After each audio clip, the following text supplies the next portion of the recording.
मैं क्यों बदनाम हूं, एक मार्मिक कहानी।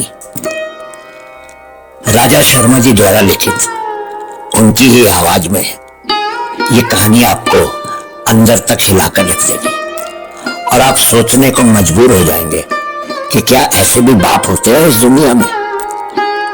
शर्मा जी एक एक कहानी को बहुत ही सोच समझकर शब्दों में डालते हैं और आपके दिल तक पहुंचाते हैं। अगर ये कहानी पसंद आए तो लाइक जरूर कर दीजिएगा और अगर सहयोग करना चाहें तो अपने मित्रों के साथ शेयर भी कर दीजिएगा। हमारी हर कहानी दूसरी कहानी से अलग होती है और हर बार कोई न कोई नया संदेश देती है। तो लीजिए सुनिए। जब उर्मिला के पिताजी का देहांत हुआ उस समय उसकी उम्र 19 बरस थी। उसका छोटा भाई 11 बरस का और छोटी बहन 14 बरस की थी। पिता की मृत्यु के कुछ महीनों बाद तक तो वो जमा पूंजी से ही गुजारा करते रहे, लेकिन धीरे धीरे वो पूंजी समाप्त होने लगी। मरने से पहले उसके बीमार पिता ने उनके 4 कमरों के घर को गिरवी रखकर करीब 7 लाख रुपए अपने इलाज के लिए और बच्चों की पढ़ाई के लिए उठाए थे, लेकिन वो मरने से पहले उस घर को साहू से छुटवा नहीं सके थे। बाप की मृत्यु के बाद घर को गिरवी रखने वाला सेठ उनके घर आने जाने लगा और कभी चाहे तो कभी कुछ और फरमाइश करने लगा। बेचारी मां तो जैसे गूंगी ही हो गई थी। सभी रिश्तेदार दो दे रहे थे कि वो उस गिरवी रखने वाले सेठ की दूसरी पत्नी बन जाए, क्योंकि सेठ की पत्नी को मरे हुए भी कई वर्ष हो चुके थे।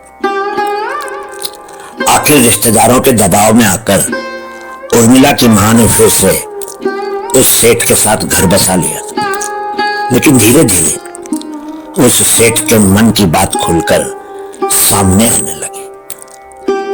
एक रात शराब के नशे में जब मां सो गई थी, उर्मिला का सौतेला बाप उसके कमरे में घुस आया और उसको तरह तरह के प्रलोभन देने लगा, लेकिन उर्मिला ने उसकी बात नहीं मानी। आखिर जब उस बाप ने उन सबको घर से निकाल देने की धमकी दी तो बेचारी वो लड़की टूट गई और उसके साथ हम बिस्तर हो गई।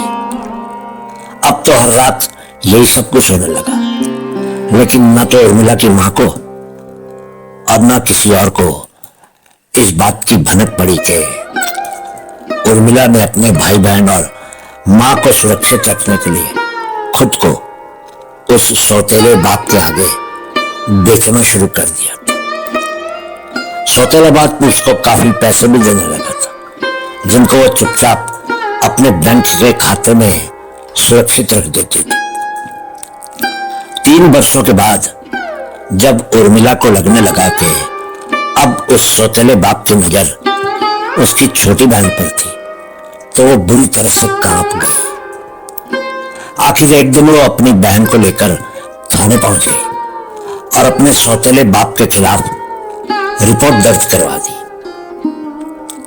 तब तक भी मां को कुछ नहीं मालूम था, लेकिन अचानक एक पत्रकार को ये बात मालूम चल गई कि कैसे एक सौतेला बाप अपनी बेटी का शारीरिक शोषण कर रहा था और अब उसकी निगाहें उसकी छोटी बहन पर भी थी।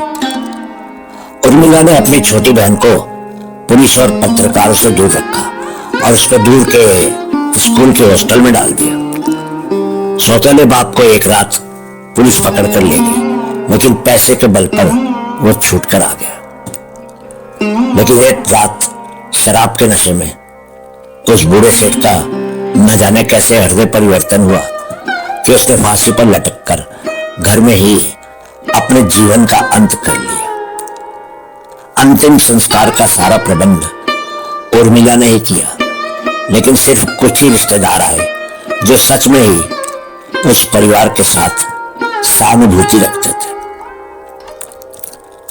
जब अंतिम संस्कार के लिए बूढ़े सौतेले बाप की अर्थी सजाई जा रही थी, सभी रिश्तेदारों की आंखों में नफरत थी, लेकिन उन सबकी आंखों में वो नफरत उस बलात्कारी सौतेले बाप के लिए रही थी। उन सभी रिश्तेदारों की नजर में वो नफरत उस जवान बेटी उर्मिला के लिए थी, जिसने बाप के उस दुराचार को पुलिस तक पहुंचाकर खानदान और रिश्तेदारों की इज्जत को मिट्टी में मिला दिया था।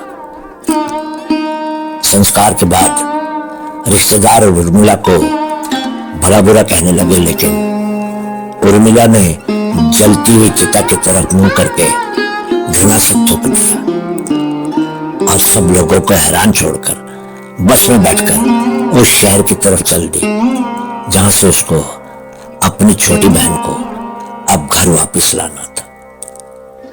उर्मिला आज तक भी ये समझ नहीं पाई है कि उस बलात्कारी बाप को बुरा भला कहने की जगह आज भी सब रिश्तेदार उसको कुलटा, कुलक्षणी और रंडी क्यों कहते हैं। वो खुद से पूछती है, मैं क्यों बदनाम हूं।